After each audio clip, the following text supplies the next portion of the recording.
برانی گەنجی من برانی بەڕێزی من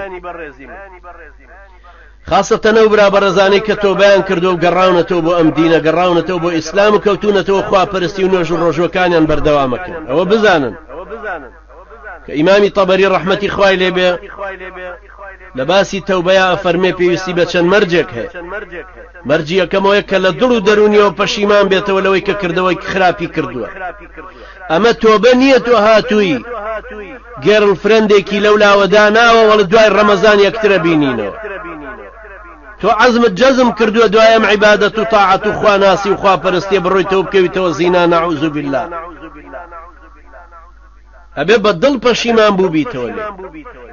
دووهەمە بێ گوناحەکەت واز لێ هێنابێت دەست بەجێ گوناحەکە واز لێ بێنی عەزم و ئیرادەت بە قووەت بێ نەگەڕێیتەوە سەری عەزم و ئیرادە بە قووەت بوون کە نەگەڕێیتەوە سەری مەرجی سێمی تەوبەکەیە نەکەر واز لێ هێنانی نەکەر پەشیمان بوونەوە پاشان ئەفەرمێ ئەبێ هۆی واز لێ هێنانەکەشت شەرم بێ لە خوای پەروەردگار ترس بێ لەوەی کە عقوبە دەدا لەسەری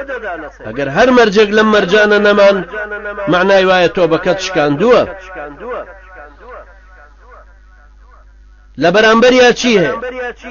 لە بەرامبەریا مەرجە لەوەی کە اعتراف بە گوناحەکەی خۆت بکە و بیزانە چیە لە بەرامبەریا بکەوەرە ئیستیغفار تۆبەکردن پەشیمان بوونەوە سوور بە لەسەرەوەی نەگەڕێیتەوە سەری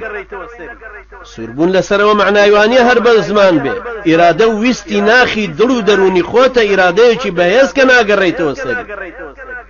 ئەمە بە زمان هەر ئەستەغفرڵڵا بکەیت و بەڵام دڵت مصر بێ لەسەرەوەی گەڕێیتەوە سەر گوناحەکە ئەم ئیستیغفارە لەکوێیە آخر بۆ ئیمامی قورطوبی فەرمێ فاستغفارك يحتاج إلى استغفار ئەم تۆبەکردنت خۆی پێویستی بە تۆبەکردنێکی ترە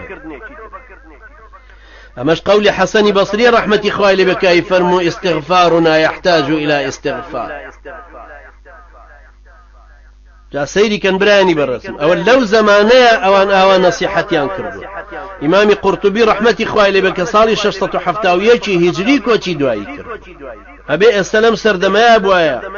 چ حسابێکی بۆ ئەو کەسە بکردایە کە تۆبەی ئاوای کرد ئەمە چ تۆبەیەکە عەلی کوڕی ئەبی تاالب ڕەزای خوای لێ بێ چاوی لێبوو کابراک هەر لە نوێژ بۆ ڕوودەستی بەرز کردەوە وتی ئینی ئەستەغفیرک وەتوب ئیلەیک بە خێرایی ئەستیغفارێکی کرد و هەستا و ڕۆی سيدنا علي بانجي كردو فرموي يا هذا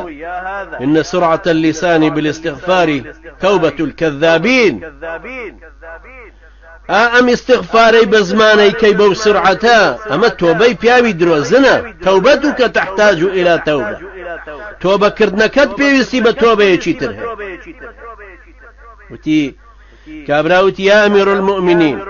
وما التوبة توبة شيا فرموي شج معنا قريته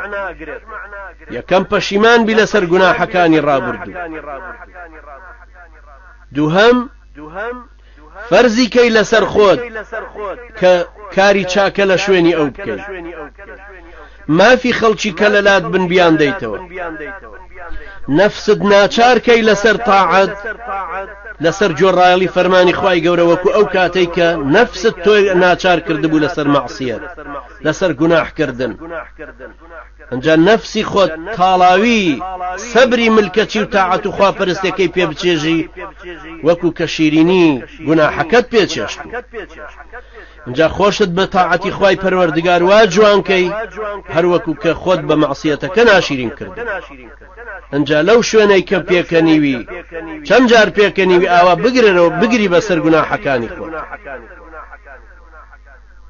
پێویستە برانی بەڕێزم هەریەکە لە ئاستی خۆی و هۆشێک لە قیامەتی خۆی بکە قیامەتی کەسیش حەقی بەسەر کەسەوە نیە خوای گەورە فەرمێ وەکلهم ئاتیه یەومە القیامەتی فەردە هەموویان هەر یەک بە تەنیا گەڕێنەوە بۆ لای خوای گەورە كل نفس بما كسبت رهينة همو نفسك پابندي او ايشيك كردويت من نفسي خوم پابند بگناحي خوم هر ابي توبه لبكم هر ابي پشيمان بمو براني بالرزي من خوشكاني من ڕوتان لە خوا بێ ئیسلامەتیەکەتان قایم بگرن خواتان خۆش بێ هۆشتان لە قیامەتتان بێ لە گوناح دوور بن نزیک بن لە حەڵاڵ دوورکەونەوە لە حەرام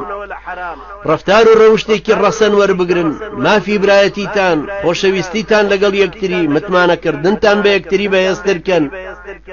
یارمەتی دەری یەکتری بن لە بیرخستنەوەی قیامەتە زەخیرەی خۆتان بۆ ئەوێ دانێن